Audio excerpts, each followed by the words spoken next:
Hello viewers, welcome to Sukanta sir classes.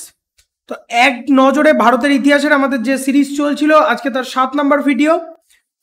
যেমন do or die প্রদত্ত বিখ্যাত স্লোগানটি কার লেখা? মহাত্মা গান্ধী, রাজীব গান্ধী, জওহরলাল নেহেরু নাকি বল্লভভাই প্যাটেল? তো এইরকমই রেগুলার বাছাই করা 30টা করে কোয়েশ্চেন এবং বর্ণনা সহ অ্যান্সার নিয়ে তোমাদের সঙ্গে আলোচনা করা হচ্ছে। বাইলিঙ্গুয়ালি আপকামিং WBCS সহ পিএসসির যে কোনো পরীক্ষা, clerkship, miscellaneous, WBP, KP, railway সমস্ত পরীক্ষার জন্য তোমাদের কিন্তু সিরিজগুলি ইম্পর্টেন্ট। ঠিক আছে, তো ক্লাস রুটিনটা একবার দেখে নিই। ক্লাস রুটিন হচ্ছে অর্থাৎ জেনারেল অ্যাওয়ারনেসের ভিডিও থাকছে রোজ সকাল 7টা থেকে। ঠিক আছে, ইংলিশের ভিডিও সন্ধ্যে 7টা থেকে থাকছে, সায়েন্সের স্পেশাল ভিডিও থাকছে রাত 8টা থেকে, ম্যাথ, জিআই এইটা লাইভ আকারে থাকছে হচ্ছে রাত 10টা থেকে। যারা এখনো আমাদের টেলিগ্রাম চ্যানেলের সঙ্গে জয়েন হওনি, নিচে ডেসক্রিপশন থেকে টেলিগ্রাম লিঙ্কের সঙ্গে জয়েন হয়ে যাও সমস্ত ভিডিও পিডিএফ নোটিফিকেশনগুলো পাওয়ার জন্য। আর আমাদের সমস্ত ক্লাসগুলোই কিন্তু বাইলিঙ্গুয়ালি চলছে, অর্থাৎ বাংলা এবং ইংরেজি একই সঙ্গে। তো আজকের 1 নম্বর কোশ্চেন দেখে নাও। সিরিজগুলো পরপর দেখো, তাহলে সব কিন্তু একদম সিরিয়াল ওয়াইজ সবটা করার হচ্ছে আর কি। বলেছে নিচের 4টে যুদ্ধ বলে দিয়েছে, এই যুদ্ধগুলির মধ্যে কোনটি ভারতে অ্যাংলো ফরাসি প্রতিদ্বন্দ্বিতায় নির্ণায়ক প্রমাণিত হয়েছিল? প্রতিদ্বন্দ্বিতায় নির্ণায়ক প্রমাণিত হয়েছিল কোন যুদ্ধটি? ওয়ান্ডি ওয়াশের যুদ্ধ, এসআই এর যুদ্ধ, চিলটারি ওয়ালার যুদ্ধ নাকি সেরাঙ্গপট্টমের যুদ্ধ? তো সঠিক উত্তর আমাদের হয়ে যাচ্ছে অপশন নাম্বার এ, ওয়াল্ডি ওয়াশের যুদ্ধ। অ্যাংলো অর্থাৎ ইংরেজ এবং ফরাসিদের প্রতিদ্বন্দ্বিতা যখন চলছিল, সেই প্রতিদ্বন্দ্বিতায় নির্ণায়ক হয়েছিল, মানে কে থাকবে আর কে যাবে এটা নির্ধারণ করেছিল কে? আর নির্ধারণ করেছিল ওয়ান্ডি ওয়াশের যুদ্ধ। ঠিক আছে, কোশ্চেন নাম্বার 2, এটা আমরা সকলে জানি, ডু অর ডাই, করো অথবা মরো, এই স্লোগানটি কার?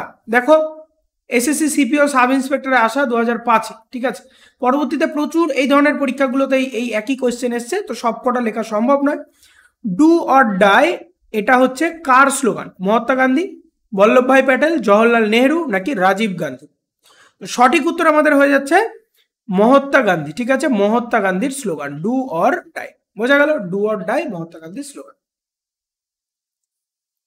কোশ্চেন নাম্বার 3 চলে আসো। বলে দিয়েছে দেখো, কোন সালে ইস্ট ইন্ডিয়া কোম্পানি কাজ বন্ধ করে দেয় এবং ভারত সম্পূর্ণরূপে ব্রিটিশ সরকারের হাতে নেওয়া হয়? মানে ইস্ট ইন্ডিয়া কোম্পানির থেকে সরাসরি ব্রিটিশ সরকারের হাতে দায়িত্বভার ভারতবর্ষের চলে যায় কোন সালে? 1838, 1919, 1858 নাকি 1858? সঠিক উত্তর আমাদের হয়ে যাচ্ছে 1858। ঠিক আছে, 1858 সাল। চলে আসো 4 নম্বর কোশ্চেন। বলে দিয়েছে নিম্নলিখিত কোন বছরে 26শে জানুয়ারি স্বাধীনতা দিবস পালন করা হয়? প্রথম স্বাধীনতা দিবস পালন করা হয়েছিল 26শে জানুয়ারি, এটা কবে? 1930, 29, 1942 নাকি 1946? সঠিক উত্তর হয়ে যাচ্ছে 1930-এ প্রথম পালন করা হয়েছিল। ঠিক আছে, 26শে জানুয়ারিতে প্রথম স্বাধীনতা দিবস পালন করা হয়েছিল এবং তিরঙ্গা পতাকা ওড়ানো হয়েছিল। 5 নম্বর কোশ্চেনে চলে আসো। বলেছে চাষের বিরোধিতা করার জন্য চম্পারণ, আমরা চম্পারণ সত্যাগ্রহের নাম সকলেই শুনেছি, মহাত্মা গান্ধী, তাই না? মহাত্মা গান্ধী বা MK গান্ধী এই আন্দোলনের নেতৃত্ব দিয়েছিলেন চম্পারণ সত্যাগ্রহ। এই চম্পারণ সত্যাগ্রহ থেকে প্রথম সত্যাগ্রহ শুরু হয় কোন চাষের বিরোধিতা থেকে? ঠিক আছে, কোন চাষের বিরোধিতা থেকে? তুলা চাষ, নীল চাষ, রেশম চাষ নাকি কেশর চাষ? সঠিক উত্তর হয়ে যাচ্ছে নীল চাষে। আমরা এর ইতিহাস কম বেশি সকলেই জানি। সেই সময় নীলের বিদেশি মার্কেটে প্রচুর চাহিদা থাকার জন্য ভারতীয়দের দিয়ে জোর করে নীল চাষ করানো হতো। ঠিক আছে, জোর করে বা জোরপূর্বক যে নীল চাষ করানো হতো, এবং একবার নীল চাষ হলে সারা বছর আর ওই জমিতে কোনো ফসল চাষ হতো না, তো না খেয়ে সব থাকতো বা না খেয়ে মরতো, এরকম পরিস্থিতি ছিল। তো এই কারণেই যেটা করা হতো সেটা হচ্ছে যে এই হিসাব থেকে চম্পারণ সত্যাগ্রহ আমাদের মোহনদাস করমচাঁদ গান্ধী বা মহাত্মা গান্ধী তৈরি করেছিলেন। ঠিক আছে, তার সূচনা করেছে। 6 নম্বর কোশ্চেন দেখে নাও। বলেছে কে বলেছেন মধ্যরাতের আঘাতে যখন বিশ্ব ঘুমায় ভারত জীবন এবং স্বাধীনতার জন্য তখন জেগে ওঠে? At the stroke of midnight, খুব ভালো একটা বা খুব উল্লেখযোগ্য একটা line. At the stroke of midnight when the world sleeps India awakes to life and freedom, কার কথা? নেতাজি সুভাষচন্দ্র বসু, মহাত্মা গান্ধী, জওহরলাল নেহেরু, চক্রবর্তী রাজা গোপালাচারী? তো সঠিক উত্তর হয়ে যাচ্ছে জওহরলাল নেহেরুর বাণী বা কথা। ঠিক আছে, বা উক্তি যাই বলো না কেন। 7 নম্বর কোশ্চেনে চলে আসো, ভারতে প্রথম ইংরেজি সংবাদপত্র কে শুরু করেন? ইংরেজি সংবাদপত্র ভারতবর্ষে কে শুরু করেন? প্রচুর বার এসছে পরীক্ষায়, ঠিক আছে, প্রচুর বার এসছে। দেখো সিপিও সাব ইন্সপেক্টর আসছে 2005, এর পরবর্তীতেও প্রচুর পরীক্ষায় এসছে। বাল গঙ্গাধর তিলক, রাজা Rammohan Roy, J A Hicky নাকি লর্ড উইলিয়াম বেন্টিং? তো সঠিক উত্তর হয়ে যাচ্ছে জে এ হিকি ভারতের প্রথম ইংরেজি সংবাদপত্র শুরু করে, ঠিক আছে। এরপর দেখো 8 নম্বর কোশ্চেন বলেছে, গান্ধীর আহমেদাবাদ সত্যাগ্রহের বিরুদ্ধে পরিচালিত হয়েছিল ব্রিটিশ মিল মালিক এবং সরকারি কর্মকর্তারা, ভারতীয় মিল মালিক এবং বেসরকারি কর্মকর্তারা, ব্রিটিশ সরকারি কর্মকর্তা নাকি ভারতীয় সরকারি কর্মকর্তারা? সঠিক উত্তর হয়ে যাচ্ছে ভারতীয় মিল মালিক এবং বেসরকারি কর্মকর্তারা গান্ধীর আহমেদাবাদ সত্যাগ্রহের বিরুদ্ধে পরিচালিত হয়েছে। 9 নম্বর কোশ্চেন দেখে নাও, বলেছে ভারত যখন স্বাধীনতা লাভ করে তখন ইংল্যান্ডের প্রধানমন্ত্রী কে ছিলেন? William Bentinck, Warren Hastings, Margaret Thatcher, Clement Attlee? সঠিক উত্তর হয়ে যাচ্ছে ক্লিমেন্ট অ্যাটলি ছিলেন তখন ব্রিটিশের বা ইংল্যান্ডের প্রধানমন্ত্রী হিসাবে নিযুক্ত, ঠিক আছে। 10 নম্বর কোশ্চেন দেখে নাও, বলে দিয়েছে ভারতে কোন শহর বা শহরে মোহাম্মদ আলী জিন্নাহ নামে টাওয়ার বা মিনার তৈরি করা আছে? মুম্বাই, আলিগড়, কালিকট নাকি গুন্টুর? সঠিক উত্তর হয়ে যাচ্ছে গুন্টুরে, ঠিক আছে। 11 নম্বর কোশ্চেনে চলে আসো, বলে দিয়েছে শরফ রশি কি তামান্না আব হামারে দিল মে হ্যায় কে লিখেছে? মোহাম্মদ ইকবাল, রামপ্রসাদ বিসমিল, কাজী নজরুল ইসলাম, ফিরাক গোরখপুরি? সঠিক উত্তর আমাদের হয়ে যাচ্ছে রামপ্রসাদ বিসমিল লিখেছে, ঠিক আছে, রামপ্রসাদ বিসমিল লিখেছে শরফ রশি কি তামান্না আব হামারে দিল মে হ্যায়। এরপর দেখো বাংলার প্রথম গভর্নর জেনারেল কে? খুব ইম্পর্টেন্ট পরীক্ষার পয়েন্ট অফ ভিউ থেকে, প্রচুর বার আসে পরীক্ষা, যে কোনো রকম পরীক্ষা, সেন্ট্রাল গভর্নমেন্ট বা রাজ্য সরকার যে কোনো পরীক্ষা। Robert Clive, William Bentinck, Warren Hastings নাকি কর্নেল স্ট্যান্ডস? সঠিক উত্তর হয়ে যাচ্ছে ওয়ারেন হেস্টিংস ছিল তখন গভর্নর জেনারেল, প্রথম গভর্নর জেনারেল, ঠিক আছে, বাংলার। যারা এখন আমাদের টেলিগ্রাম চ্যানেলের সঙ্গে জয়েন হয়নি অবশ্যই নিচে ডেসক্রিপশন থেকে আমাদের টেলিগ্রাম লিঙ্কের সঙ্গে জয়েন হয়ে যাও এই ভিডিও পিডিএফ গুলো পাওয়ার জন্য, ঠিক আছে, আর আমাদের সিরিজগুলোর সঙ্গে যুক্ত থাকার জন্য। 13 নম্বর কোশ্চেন দেখো, বলেছে কোন গভর্নর জেনারেলের আমলে পাঞ্জাব ব্রিটিশ সাম্রাজ্যের সাথে যুক্ত হয়? পাঞ্জাব ব্রিটিশ সাম্রাজ্যের সাথে যুক্ত হয় লর্ড বেন্টিং অর্থাৎ উইলিয়াম বেন্টিং, ডালহৌসি, কর্নওয়ালিস নাকি ক্যানিং এর রাজত্বকালে? সঠিক উত্তর হয়েছে Lord Dalhousie. Lord Dalhousie doctrine of labs যে নীতিটা তৈরি করেছিল, এই নীতিতে কিন্তু জড়ো হয়ে গেছে সবাই।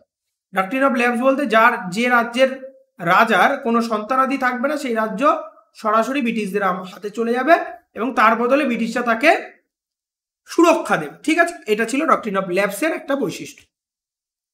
14 নম্বর ম্যাচ করতে বলেছে, ম্যাচ করতে বলেছে, কোনটি সঠিক? এখানে 4টা অপশন দিয়েছে, Lord Clive, Lord Wellesley, Lord Dalhousie, Lord Curzon. এদের মধ্যে কোনটা সঠিক? Subsidiary alliance, Indian universities act অর্থাৎ ইউনিভার্সিটি আইন তৈরি করেছিল। সাবসিডিয়ারি অ্যালায়েন্স মানে তোমার হচ্ছে গিয়ে যে ওই 5 শালা বন্দোবস্ত, 10 শালা বন্দোবস্ত, জমি বন্দোবস্তর সঙ্গে যুক্ত। হ্যাঁ, ডক্ট্রিন অফ ল্যাবস একটু আগে আমি বললাম, আর হচ্ছে ডুয়াল গভর্নমেন্ট ইন বেঙ্গল। তো সঠিক উত্তর আমাদের হয়ে যাচ্ছে অপশন নাম্বার 2। দেখো এ পড়ে যাবে, অর্থাৎ লর্ড ক্লাইভ কার সঙ্গে যুক্ত? বাংলার দ্বৈত সরকারের সঙ্গে। লর্ড ওয়েলেসলি হচ্ছে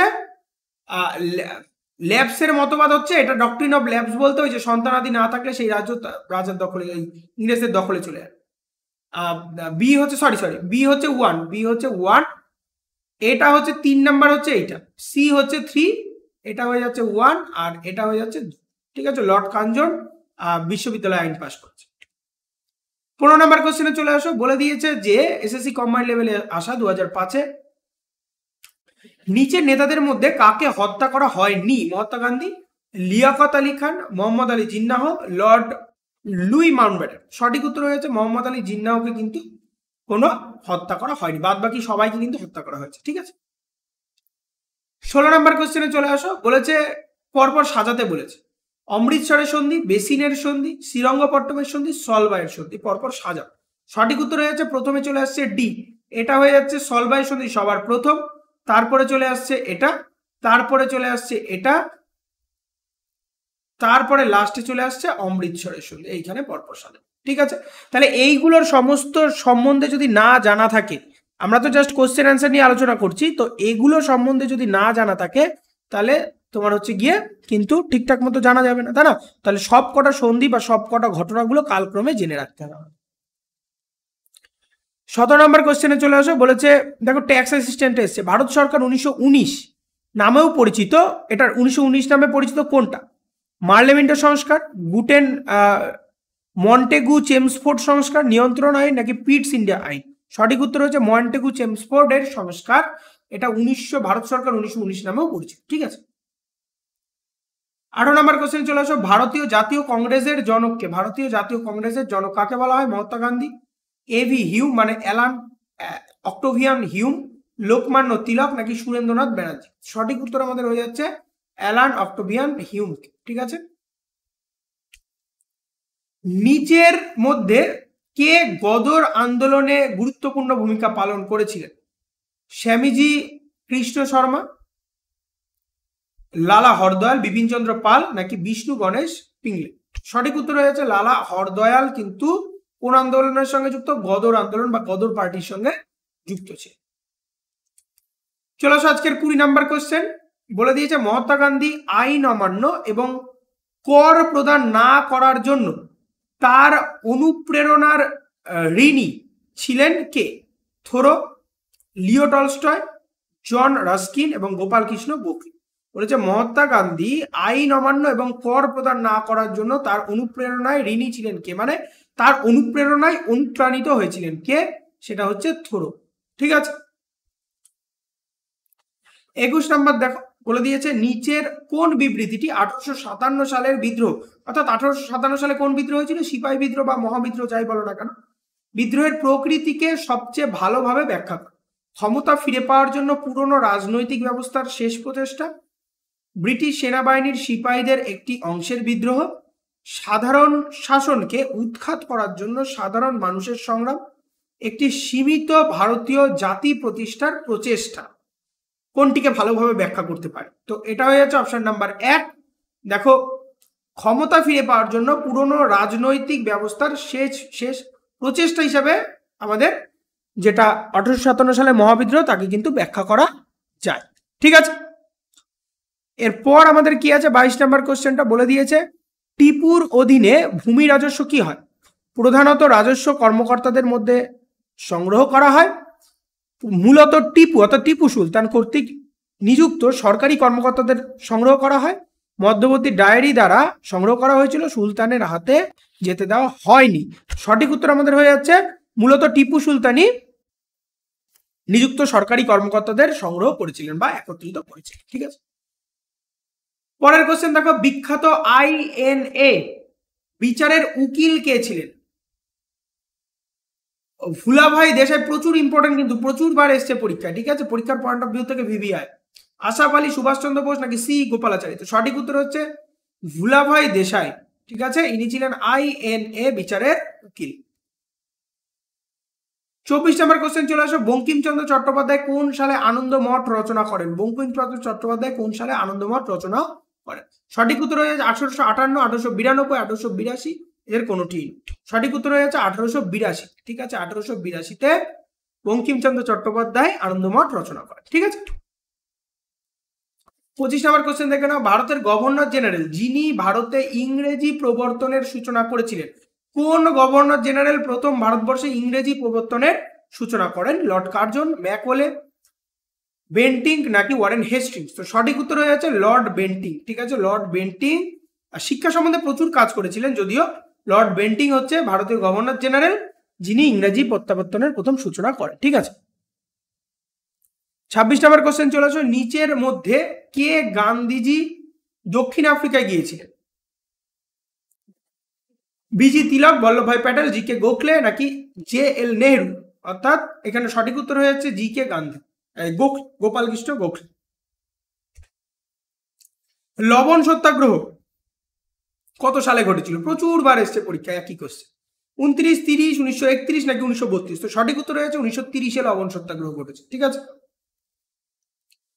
কোন শিক্ষাগত প্রতিবেদনের মাধ্যমে কলকাতা বিশ্ববিদ্যালয় অস্তিত্ব লাভ করে? মেকলে মিনিটস, হান্টার কমিশন, সনদ আইন নাকি কাঠের প্রেরণ? সঠিক উত্তর হয়েছে কাঠের প্রেরণ বা উড। আচ্ছা, এখানে না কাঠের প্রেরণ হবে না, এটা বাংলা করতে গিয়ে এটা ভুল হয়েছে, এটা হচ্ছে উডস ডেসপ্যাচ। উডস ডেসপ্যাচ মানে উডের ডেসপ্যাচ। ঠিক আছে, এটা হচ্ছে এই শিক্ষাগত প্রতিবেদনের মাধ্যমে কলকাতা বিশ্ববিদ্যালয়ের অস্তিত্ব লাভ মানে কলকাতা বিশ্ববিদ্যালয় প্রতিষ্ঠিত হয়। 29 নম্বর দেখে নাও, ক্যাবিনেট মিশন ভারতে এসেছিল কোন সালে? 1946, 45, 42 নাকি 40? সঠিক উত্তর হচ্ছে 1946 সালে প্রথম ক্যাবিনেট মিশন ভারতবর্ষে এসেছে। মুসলিম লীগ প্রতিষ্ঠিত হয় কততে? 1900, 1905, 1906, 1902? সঠিক উত্তর হয়ে যাচ্ছে 1906 সালে মুসলিম লীগ প্রতিষ্ঠিত হয়।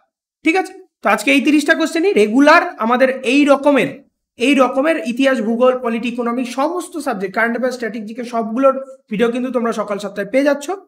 আমাদের সঙ্গে যুক্ত থাকো, যারা এখনো টেলিগ্রামের সঙ্গে জয়েন হয়ে যাও। ভালো লাগলে অবশ্যই লাইক, সাবস্ক্রাইব, কমেন্ট এবং শেয়ার করো। খুব ভালো করে পড়াশোনা করো। Be successful in your life.